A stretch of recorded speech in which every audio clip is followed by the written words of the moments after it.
Alright, so back again. It's 1 a.m. On the 13th, so Saturday morning, yeah.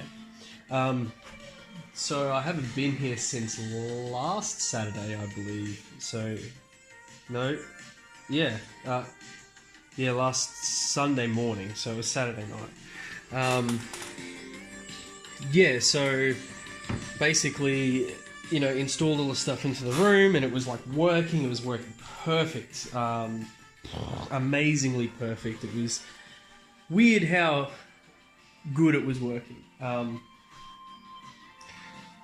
But then obviously, Kezia comes in the morning. I had it all working at 5 a.m. It was blown away by how well it was. Just everything was meshing together. As soon as she comes in, I'm like, yep, I'm ready to flick the switch, turn it all on, just install the new hardware, pull out the test hardware, put in the production stuff. Wouldn't you know it, doesn't work. I'm like, oh my gosh, tearing my hair out. Why doesn't this work? It should be working. Anyway, I'm here tonight to fix it. Basically what it was I can show you. What was happening was the branch server wasn't getting the MQTT ID. Okay, so see this garbage that's appearing here? The client ID? That's not meant to happen, right? So what was happening is either I wasn't parsing the ID correctly, which, I mean, there's only so many ways to skin that cat, right? Or the Arduino isn't setting it correctly. So anyway, it's working now. Basically what I did was went into the Arduino code itself. Now I had this client ID here. I had this, see how I've got it inside this function here to say that it's a char pointer. Well, that's what it has to be set client ID will accept that as a parameter. If I go over into here and we go, where is it? Set client ID. Yeah, see, const char pointer right there. So yeah, anyway, so that was that, but I was using a function up here, string to char, and I was like, yeah, cool, whatever. But so apparently using that gives some garbage around and wasn't so good. Having this in there though seems to have fixed it. We'll keep it posted and see how it goes. Success. I did it. I had an issue where you can listen to the audio. Hear that? So what that is I had an issue where the audio, like the background audio, would start, but it what was happening is every time you'd start a new game, that old background audio still existed. It wasn't getting rid of it. So what I figured was, I have a variable, a variable on the page that says, yep, this background audio is an audio object. Cool. Okay, start a new game. Background audio equals new audio. Right? Thinking that it would get rid of the old version of it. That's what I thought. It would just override it because I've referenced it and I've said, now you are this thing. But if it's still playing or whatever, it doesn't get rid of it. And so I was having issues with that. Basically now, all I'm doing is just saying, if a new background audio comes in, just set the source to that audio. That's fine. Setting it onto loop or whatever. Anyway. So that's working, that's great. I had another issue with in the executioner's toolshed, one of the cameras wasn't working, so I fixed that. That was pretty easy. Look at that, got a red freaking pimple. What the heck? The crap I've been eating, I swear. Yeah, so that's cool. Fixed the MQTT problem, as I said before. It was all that garbage coming through. Man, it's so much easier to do this when your head's a bit clearer, even though it's 3:30 in the morning at the moment. But like, there are just things that I didn't think of before. When it was like 7 or 8 in the morning and I'm trying to tear my hair out, thinking like, what the heck is going on? Why? And I tore the page to pieces. Lucky for GitHub, right? I just, reverted my changes. just hard reset on everything. That was good. Yeah. Anyway. God, what like hot garbage that was. Jesus. Yeah. Because I was thinking, I'll just get rid of I'll just reassign those variables as new audio objects. I figured, yeah, that'll work. And then when it didn't work, I thought, okay, well, the videos are working properly, how they're supposed to work. So why don't I just... And the way that the videos work is a video element on the page, right? So I figured I'll just make, 5 or 6 different audio elements. I've got an audio element for hints, for custom audio, for background audio, for start, for end audio. And if I get those through, then it works and it's good. But yeah, anyway, then it turns out I had... so anytime I get audio in that's not background audio, the background audio gets lowered down to 30% volume while the other audio plays on top of it. And yeah, that's about it really. And so I had an issue where as soon as the page would load, it was getting the hint every frame. Not every frame, sorry. It was getting a new hint every second because I wanted the hints to be displayed every second. And now what was happening with that is it was trying to play the hint audio every second because every time there was a hint coming through, it was going to play the hint audio. Oh my gosh. Well, I didn't think of that. And so... yeah, so then my background volume was permanently lowered. I didn't have a default hint audio sound, so nothing was happening. But my volume would go, play the video, volume would be at 30%, then the video would end, and then it'd go up to 100%, and then a second later go back down, because that's when the hint came through. I'm like, oh my gosh. So in the screen configs now, there is a default hint audio. If it equals nothing, then there is no audio played. If it has something there, then it will play it. Yeah, if there is something there but it's invalid, then I'm just going to have to set like a timeout or something. I'm not quite sure how I'm going to handle that yet. Like if you set it to like a wrong string, it tries to play the audio, but it will never raise that background volume again until that hint audio is finished playing. But yeah, it's on an event, so it listens for when that audio has finished playing or when a video has finished playing. The event triggers the volume to go back up again. Anyway, so it's working. Just got to test a few more things out and I'm pretty well good to go. You can just about install this into the toolshed now as well. But what I do want to do is make a configuration page for the branch server properly. Like there, I do have a configuration page in the settings and here, but it's not something I'm super comfortable with, like right at this moment. It's more... actually, I don't know. I don't think I really need it, to be honest. Maybe not. It'd be good to have if I wanted to configure something without the root server being involved, maybe. Yeah. Yeah, I probably don't really need it then.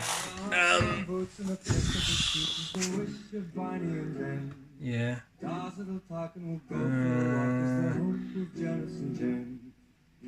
it should be. No, anyway. I've been talking for ages. Oh, Dave! It's 4 in the morning on the dot.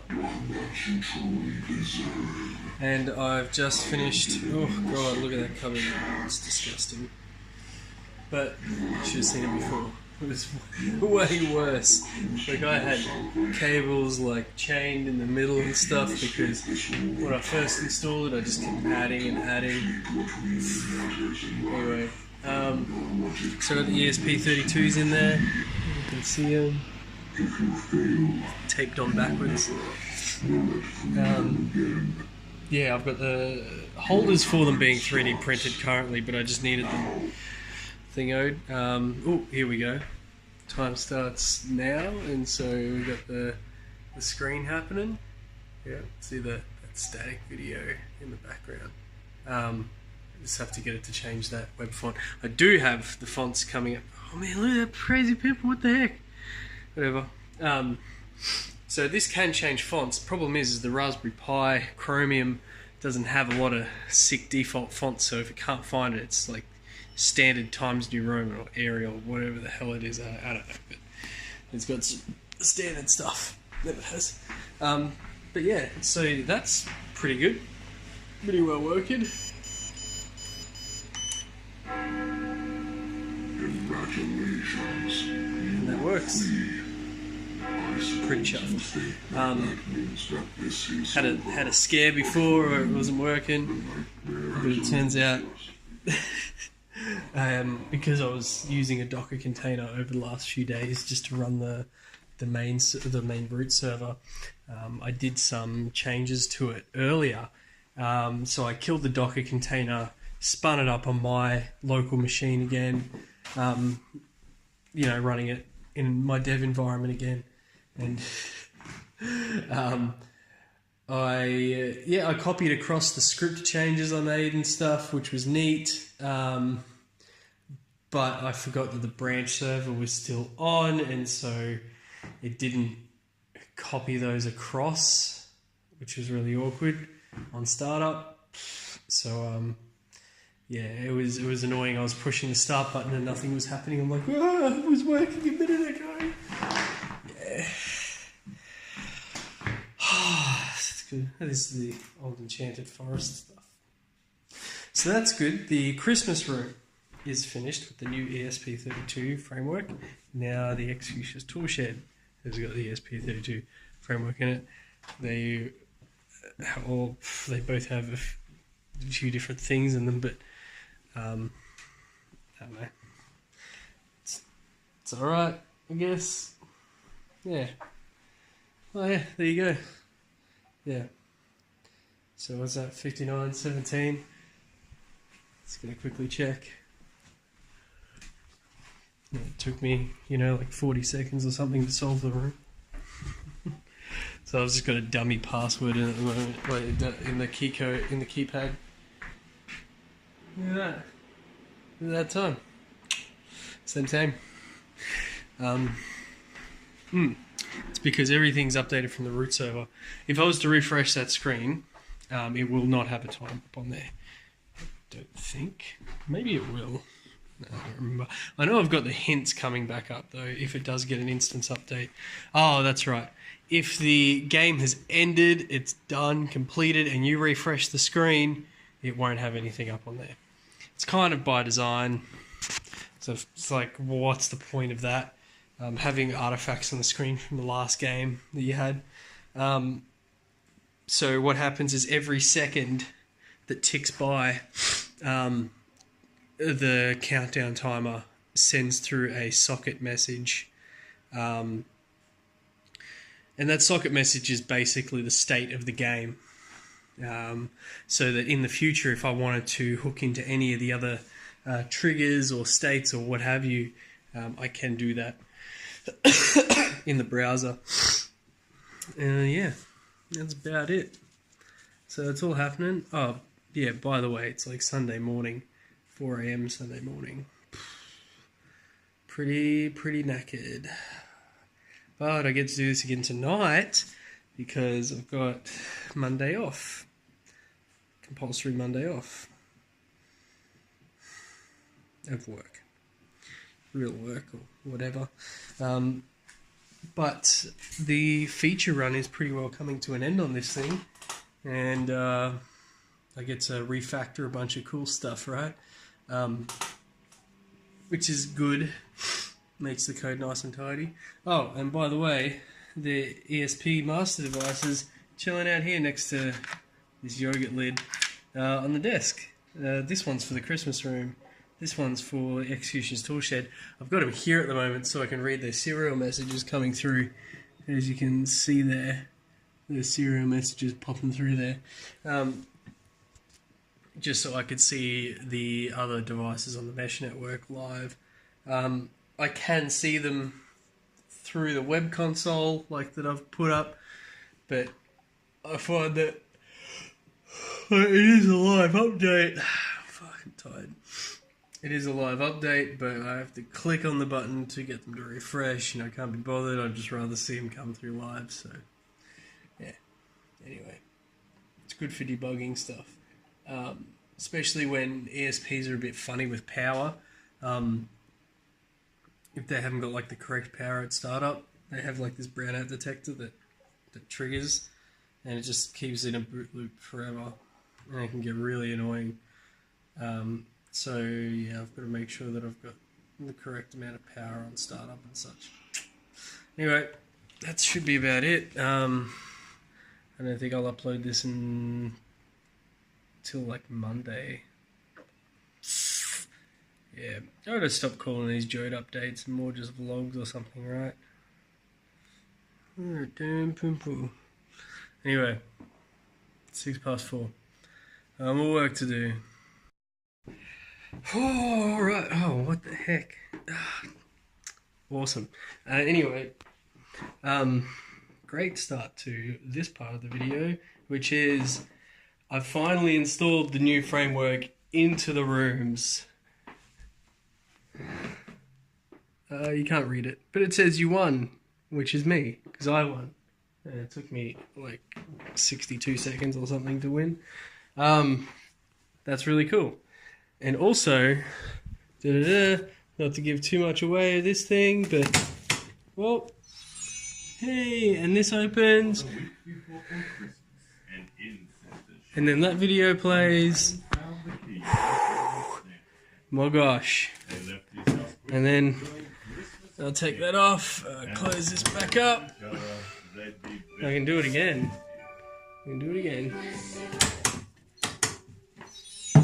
There we go. Well, pausing that video, doesn't matter even if you did. It's a silly, easy room anyway.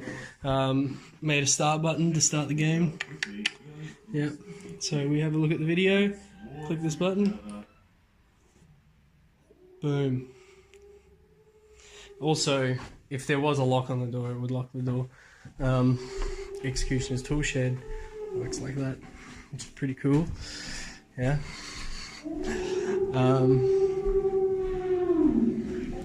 Rigged up this start button. This emergency exit was already rigged up for it. For the get these angles. Mag lock at the top of this door. If I push this button, you can listen. Oh, it's loading. Yeah. I was trying to listen for the relay. Anyway, so if I push this door, pushing it off. She locked. I put in the code.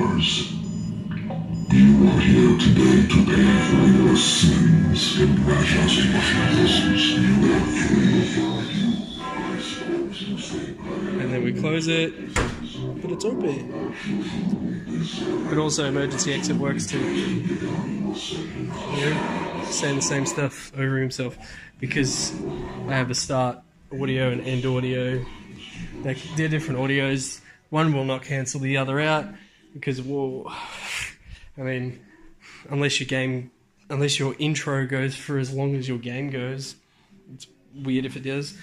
Yeah, and we can have a look here. We can have a look. Yep, cool. The tool shed. That's because I started and ended it, so it didn't get a chance to think out its time. Christmas room is counting down because it is on. But yeah, I started and ended the tool shed at the same time, so it doesn't update if it doesn't tick the counter, which it's not ticking the counter because I didn't give it a chance to tick any counter. So there are some options that I have in the script editor, which is stuff like if I go to the Christmas one, for example, and I go to triggers, I go start game trigger, and I can say, oh man, I don't know if I had that on. Yeah, here it is, pause timer while the video is playing. I also have that on the Executioner's tool shed somewhere. Start trigger here and pause timer while video playing. I've got to change that to say just pause timer while this trigger is doing something, because it's going to basically it'll pause the timer. If you kind of misunderstand it, try and play a video and your background track at the same time. Oh no, actually no, that won't happen. It won't happen with background music. It'll happen with start audio. If you say that your start audio is, your intro audio or whatever. Yeah, it'll pause the time if it's an intro video or a custom video. It will not pause the time if you said it's a background video, because if it's a background audio, intro audio, background audio, whatever. You get the idea. If I've forgotten something, I'm about to go. It is like 9:10 in the morning. What was I saying? Yeah, so yeah, audio. So yeah, if you go ahead, crispy bacon noodle.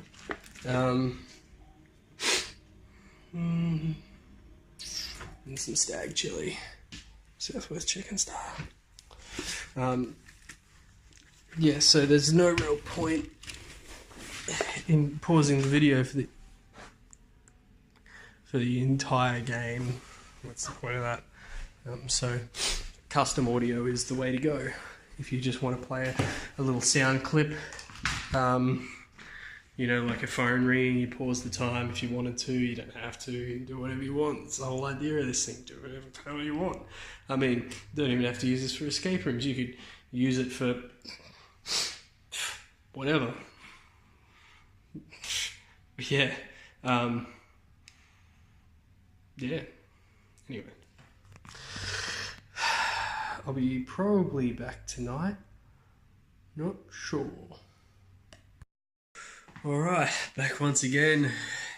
It's 1:45 in the morning on Monday morning.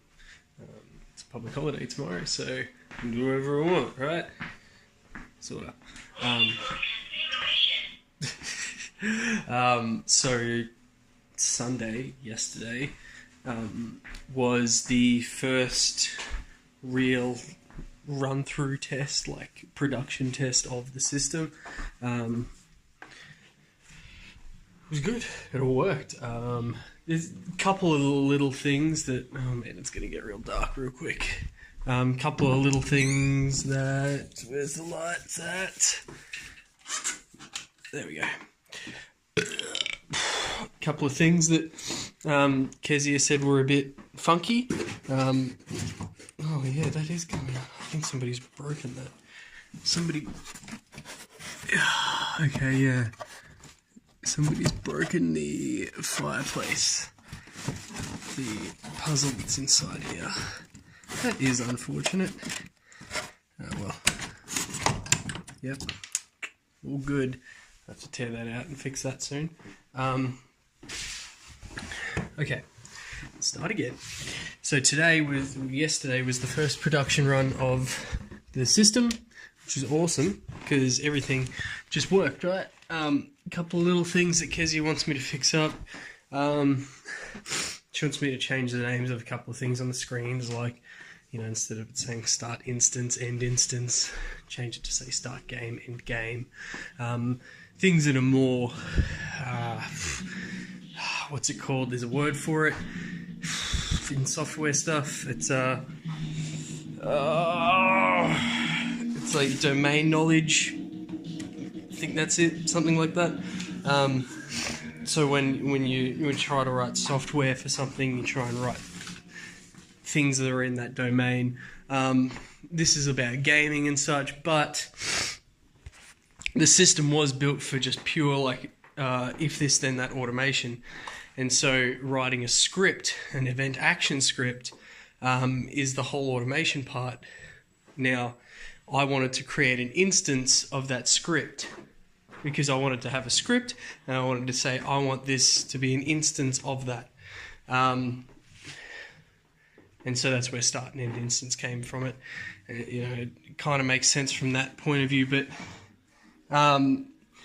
if they're all just completely focused on games, then I don't know. Anyway, so to change that. And also, big kind of hiccup is if you send a hint to one screen, it sends a hint to every room. I didn't test it on multiple rooms, I just tested it on multiple screens for the same room, and that was fine. The hints didn't come up. But apparently, if you type in a hint, send it to the Christmas room, it sends the hint to everybody. So, that's a problem. So I'm going to fix that tonight. A few other things. There's a list of stuff to do. It's going to be pretty chill though.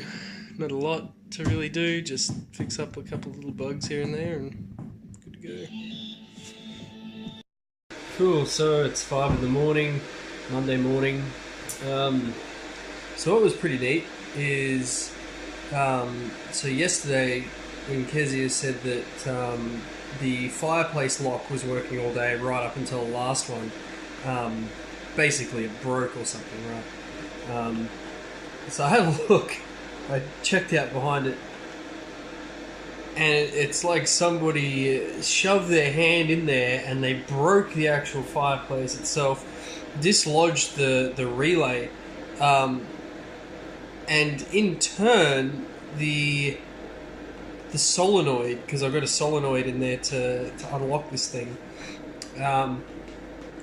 was permanently on for a while, I guess. I don't know what happened. Maybe something kept switching on and off and on and off. But in my investigations into that, luckily I was testing that out, because my investigations into that showed me that I do have I have a toggle function on it, which for a relay, and so you can say, yep, toggle. So if it is if the relay is off, it will turn it on, wait 300 milliseconds, and then turn it back off again. Problem is that it only checks it at that immediate time, whether or not it's on or off. So if you press toggle and then super quick, press it again, it'll go, I'm high, I'm going to turn it low. Then it reads itself and goes, oh, I'm low, I'm going to turn it high. So if I've got a solenoid that it can only be on for like a maximum of 2 or 3 seconds at a time,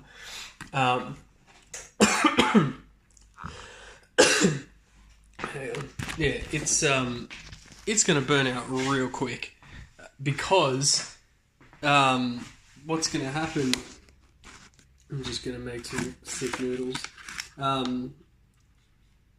is that if it says, oh yeah, I need you to turn you on and then off really quick within a second, but in that time I say do it again, what's going to happen is it's going to do it again, but it's going to go, oh, hey, I'm off, I'm going to turn on in 300 milliseconds. And so then you get this permanent on state again, unless you manage to tap it again a third time, but it's silly, right? So I could, a couple of ways of going about it. lock the state of each pin. So that's one way of doing it. So saying, so having a, like basically a table, like, you know, like an instance of each pin, right? Saying, you know, just like a pin as an object, for example, class pin, and can switch or something, right? Like the pin number can switch, and so that when I hit toggle, I say can switch is false, and then when the toggle has completed, can switch is true. And so then when it will come through and it'll go, oh yep, I've been toggled. Can this pin switch? No, it can't. Exits the function. That's one way of doing it. Another way of doing it is having a toggle on off and a toggle off on. So either or. I'm super tired, so I just added those two extra functions because I can't be bothered working out all the little tiny nuances in the other one right now. But it's definitely in my to-do list to lock the state of a pin while it's being toggled. It's only for, you know, a third of a second or whatever, but remember Ovaltinis? Ovaltini. Yeah. Sook. Man, starting to gain some weight. No good. In my broken spoon. Anyway. I'm gonna go real soon. Test this thing out. Make sure it works. Then I'll go home. I'm gonna sleep. Play video games. And go to work the next day, which is tomorrow. I think that's it. Adios. Cool. So it's the next week. It's now 12:50 a.m. on the 21st of April. So games have been running pretty smoothly all week. Couple of little hiccups, I suppose. Not really to do with much of how the software, I suppose, works, but more about the infrastructure side of things. Some of the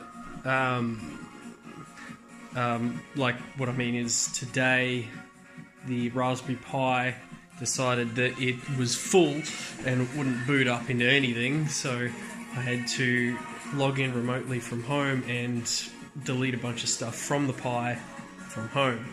And it's only going to last a little while until I can figure out what the heck's filling it up. I'm pretty sure it's logging stuff that it shouldn't be logging, and if not, I'll figure it out.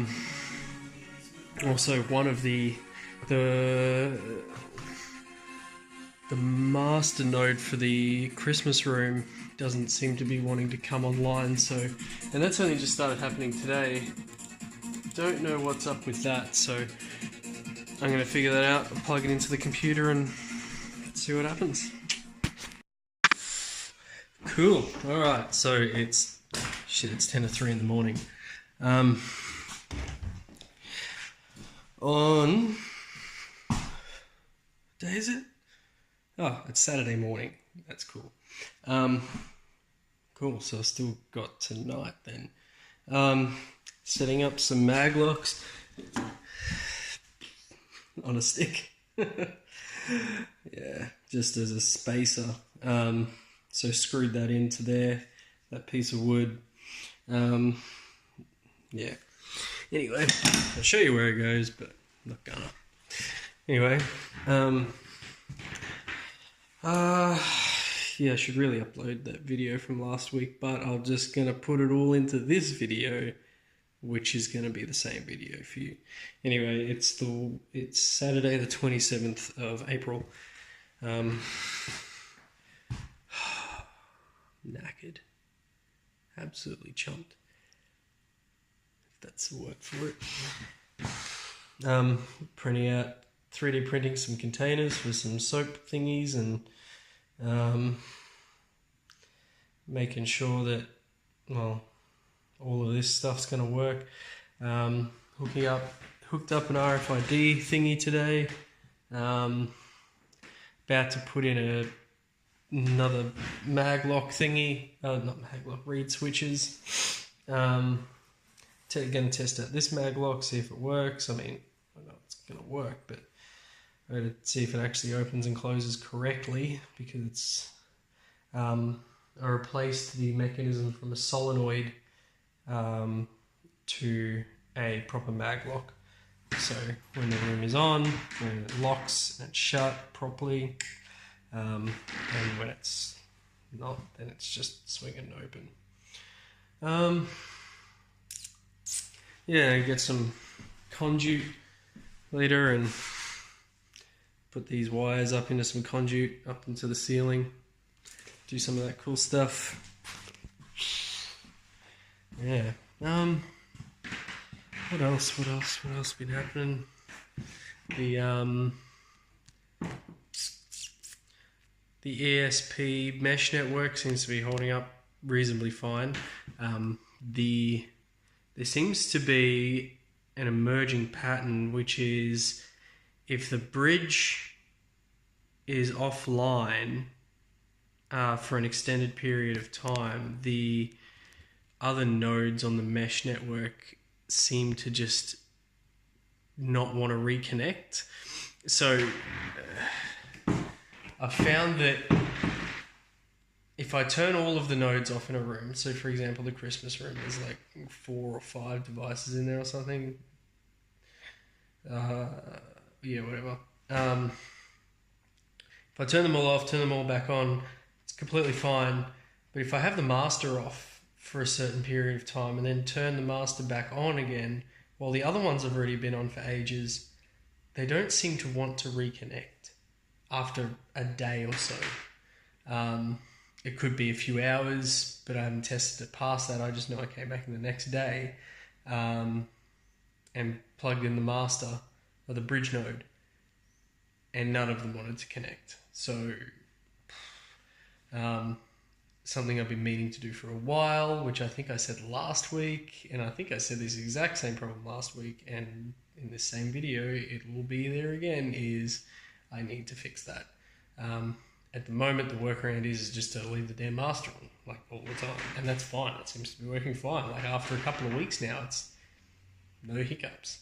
Did have that hiccup of, what was it, last week, of the Raspberry Pi running out of space and having to purge that, which was just properly restarting the Pi. Yeah, that's about it, really. Hopefully I'll get most of this wiring done this weekend, and that should be the end of it. The end of the atonement room.